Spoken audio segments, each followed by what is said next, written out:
Welcome to According to Mr. Reuben. My name is Mr. Reuben and welcome to the show. If you are not subscribed to our channel, please hit the subscription button below so you do not miss a thing. Today the show is taking on a new show. I have guests in the house. Daniel Ono, who is right here by my right. And I also have Bumi and then Gracie Lou. And today we're going to be having an exciting discussion off of what I talked about last week on consent. So, over the week, we came in contact with a, what do I call it, a post on Instagram. Yeah. It was a long tail, a boy and a girl who had gone out and, had fun, gone to eat pizza and all the meme, according to Susan, that people would normally eat. And then they go back home and she's giving him signals. She has a bath, takes off her dress, gets in the bed. They do stuff, whatever stuff is. So they do stuff, whatever stuff is, and halfway through the process, Madame says, "Stop! I don't want to do it again." And he doesn't pay attention to that. He goes ahead, finishes the deed, and then is really shocked right now because she's claiming that she has been raped.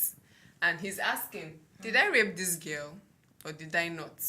Now we're going to be talking about this. Is this rape or not? And then we're also going to be looking at consent, because I think this is where the major issue is. What is consent? Where do you draw the lines of consent? At what point do you say consent has been given or consent has not been given? So, who are the angry parties? We are angry. Was the girl raped? Was she not raped? We are angry. So why are you angry? Was she raped or was she not raped? Okay, so first of all, I'll say currently, according to the legal, and everything on ground now, will say she was raped. But then, I am wondering what happened to a guy who, according to that story, she was the first person who moved in for a kiss. She gave this guy, she went down, nodding, head, whatever it's called. BJ. Gave the guy, BJ, thank you. As in a whole job, she gave the guy. And this guy took this job, they went missionary. According to the guy, she was even the person who laid back and hushed him to climb on. And soon as she orgasmed, all the stories, as soon as she hits this, the climax, she decided at the point, because the guy initially indicated that it was about to come, but he decided to hold himself back so she could come first. As a gentleman, yes, he used that phrase. So as soon as she hit the climax, she decided that at this point in time, when I'm so satisfied, that is when she wants to tell the guy, you'll be saying, yes, yes, yes, no.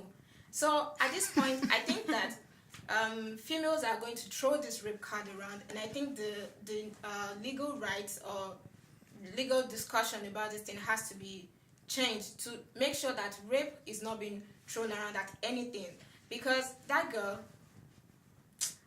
honestly, she wasn't raped. That's what you're saying. I don't know. I'm going to say right now she was raped according to that gist, but then there has to be something to, to talk about Punish when what you're she the has one done. who instigates you being raped.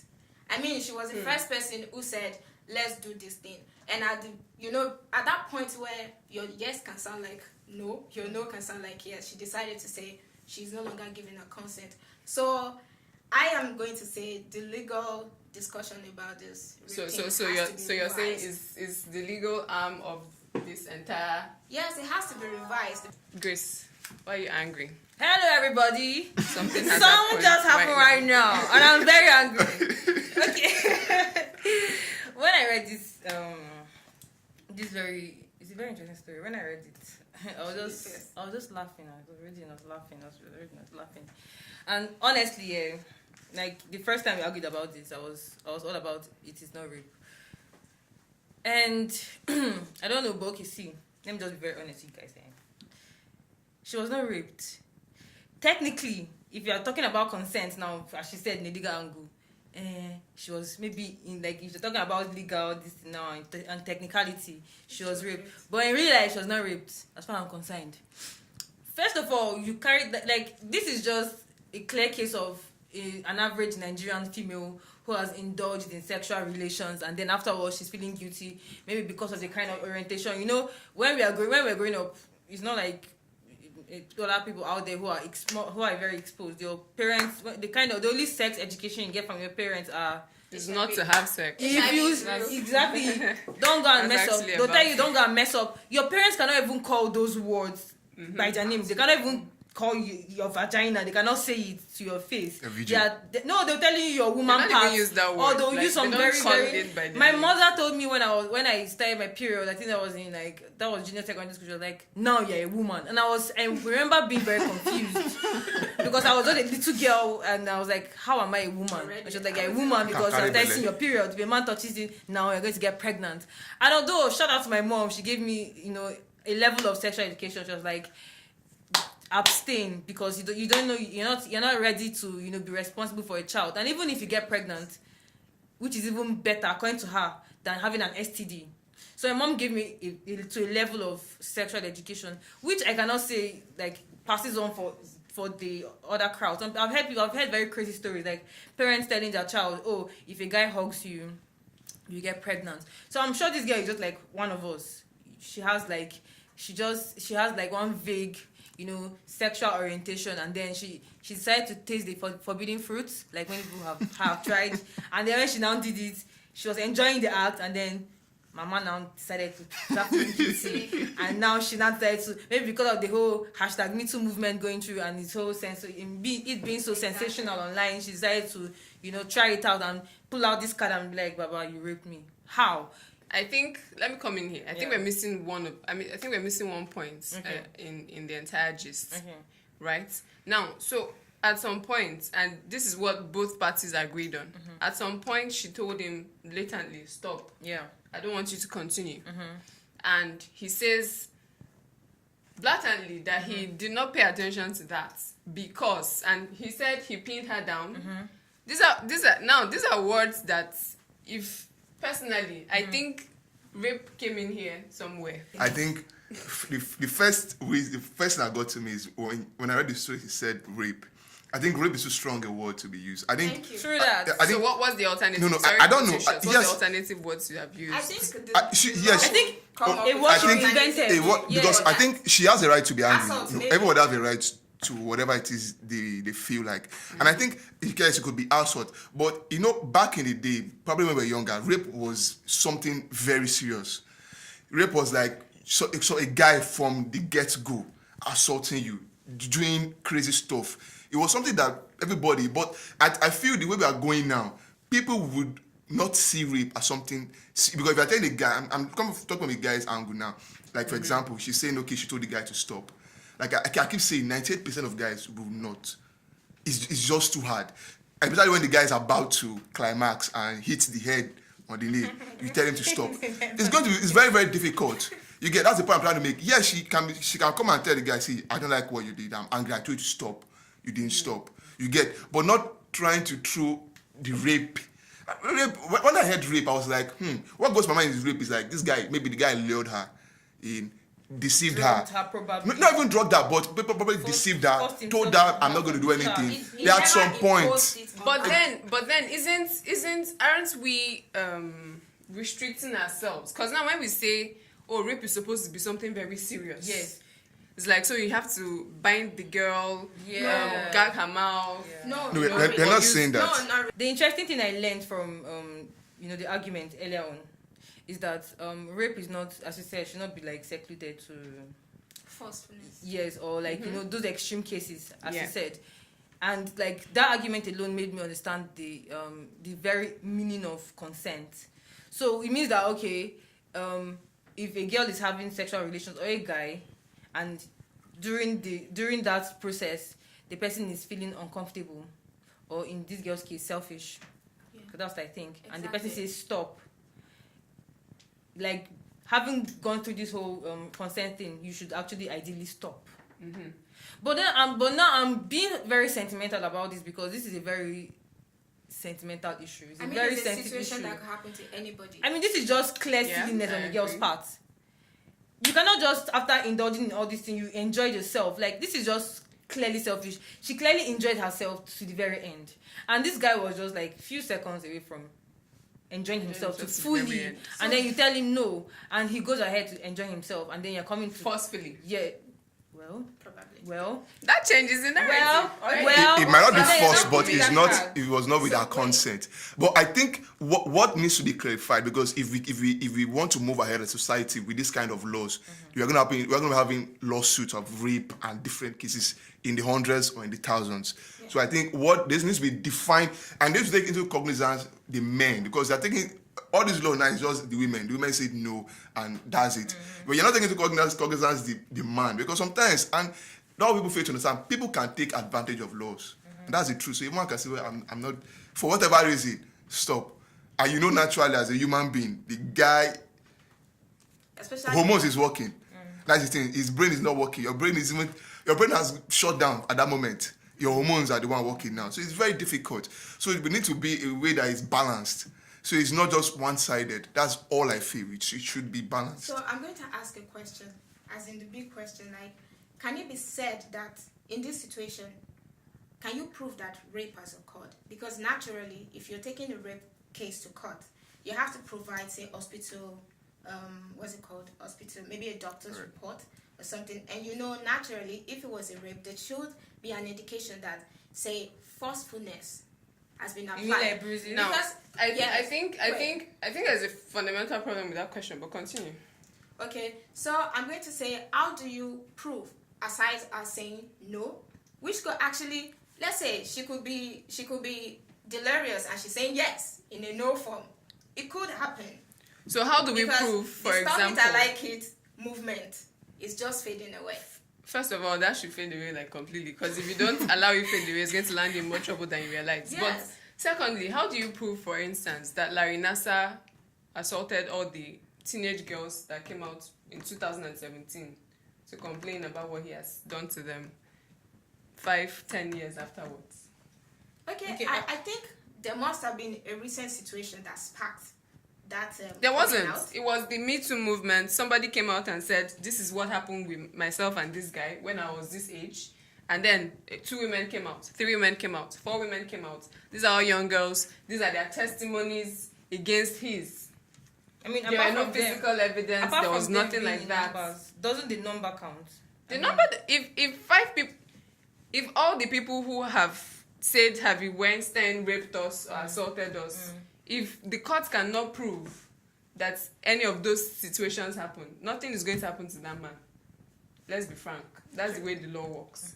So I think let's bring the conversation back to what the real issue is I actually want us to discuss. What is consent? Because then, again, I think in the UK, for instance, when you see their consent laws, there are like 1,000,001 little nuances that are explained in the law. So if this happens and this happens, this is not consent or this is consent. If this happens and this doesn't happen, this is not consent, this is not consent. In the Nigerian law, all we see is rape without consent sex without consent is rape, full stop. And if you rape somebody, this is what will happen to you. But what is consent? Okay, I would say for me, for your consent to be valid, either if it comes in yes or no or in action, it is for you, because we are all matured. This is not a case of, especially this case we're discussing, it's not a case of a secondary school student who can't decide. So you actually know what you're going into, you know what you want, and then before that period, that guy has said that they had sexual discussion, so maybe sex chat, talking about probably how I like to be touched or what I want.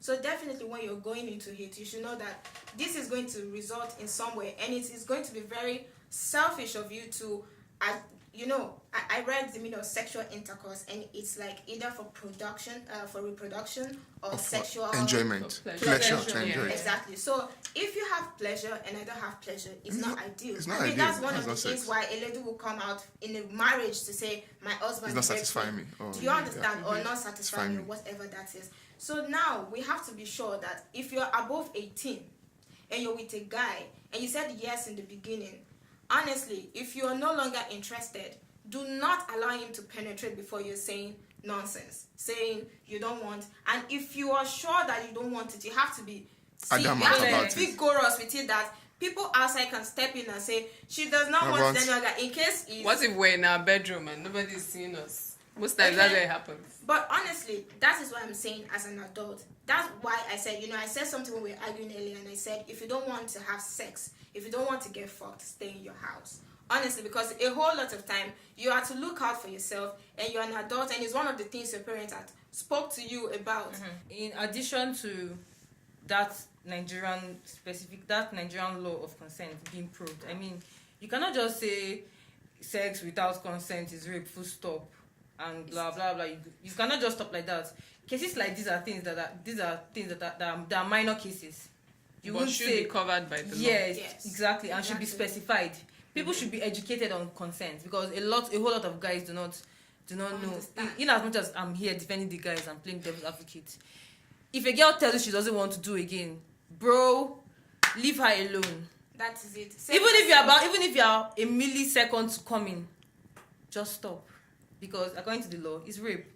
So I mean, I think it's hard to do. That's hard to do. I'm not saying it's not hard. I want to add something here, because apart from saying yes to do, we all know in communication there's also non-verbal communication. Yes. That's another thing that is deceptive and I was about for to say many that people. too. I was about to say that well. too. Even on the female side too. Even on the female side. Because most times it seems like when we're talking about cases like rape like this, we're always focusing on the females as victims, and that is also a very bad thing. Exactly, and that is why and that is why females tend to use this kind of thing, this rape thing, as to form victim. I don't know why a woman, with the whole talk about feminism, it makes me very irritated. With the whole talk about feminism and equality, you are trying to play the victim in something you went into with your full eyes. So I mean, the idea of consent should be very clear to everyone, both male and female. And that, like she said, if you know you've met a guy, I mean, for females, I don't know about anybody, but me, if I meet a guy a few other times, sometimes even on the first time I meet a guy, I'll know that, okay, I want to be kissed by this guy, I want to make out with this guy, exactly. I want to go down with this guy. I mean, you don't need to a prophet to come down, angel to come down, minister to you. If you know you want to do something with the guy, you would know. So make it clear to him, brother, I'm not going to do anything with you. I don't fancy you in that way. I'm not attracted to you in that way. What and just remain on your word. I know it's. I mean, females are very crazy. It happens sometimes. It's true. We are crazy. We'll be saying, "Oh, we don't want him," but we want him. So like, no, it's true now. It is. Let me cut you short again. If you refer, I understand what you mean. Yeah. But if you saw last week's show on consent, we said specifically. So then another thing why I'm actually thankful about the Me Too movement is because of the conversations that we're having right now and what is supposed to lead to, and we hope that it does, because it's already doing so in places like the US and Europe. So now in the US, in Europe, they're revising consent laws. So when you come out and say non-verbal communication, for instance, don't use non-verbal communication and judge consent. You will fall for it. Well, you can't come out and say because a girl is dressed this way or because she says stop it, I like it. Sorry, when I said non-verbal communication, I don't mean in terms of dressing. I mean in terms of attitude. We know when even attitudinal, like they're saying, if you don't get an enthusiastic yes, well, you saw that. If you don't get an enthusiastic shouldn't non-verbal communication be supporting a guy? Shouldn't it be like a help, like it's also helping in verbal communication? Like, if we work in the context of what is happening right now, I think we need like very clear cut lines, completely. Like there are no places where because right now what I'm thinking is this guy, before he has the chance to explain himself, they've dragged, even if this girl doesn't go to a law court, they've dragged his name in the mud. True. Before you rectify yourself, people are already viewing you as a rapist, and I think that's actually the worst tag to carry as a guy or a girl. Like this person is a rapist. If I were to be among a committee to say, okay, when can you withdraw consent? I think one of the clear things, if I were to be among, I'm advocating for the guys now is this. If at any point as a woman doing intercourse, you want to withdraw consent, then it must be that there's a harm that's going to befall you, or there's something wrong medically with you have medical condition. But I think apart there's from something emotionally or psychologically wrong that you just if you are don't using continue. emotional, because that's something we cannot check now. That is something Cannot measure. Because I can say I'm feeling sad now. I mean, But should also be respected. it should It should be respected. It should be respected. Why I'm saying this is to have a way for it to be easily, when you go to the court, is easily judged. Because you say, well, anybody can feel sad anytime. Like I said, a woman can have mood swings during sex and say, well, I don't want. But I'm trying to say for it to be like an open, to be balanced for the guy as well. Because anybody can say, I don't want to do it again. Then you're going to have these problems. So that's just okay. Either you're going to fall to body harm, or you have a medical condition that maybe during that time you can say. But apart from that, if there's no really harm coming to you, the guy is not harassing you during sex, he's not strangling you, pinning you down. You know what I'm saying? Then I mean, just let him. Then if he finishes, then you can say, okay, stop now. That's the point. When he's finished, I think stop. But When it's that's for stop, me, stop. anyway, Finish I know is you're stop. speaking for guys, but for me in general, you see the way she's feeling when she feels like a guy. Let's assume that guy is choking her. That way you should say your no. If he's Yes, at it and you don't. don't Yeah, want that's what I'm to, saying. say Yeah. it as Don't if you're choke going me. to die. If you Do have what to say, to do. Don't I choke am me. dying, Don't pain me. say it so that when you say I am dying and it continues, then I can stand behind you. See, And exactly. say, oh, you were raped. Don't go ahead and orgasm.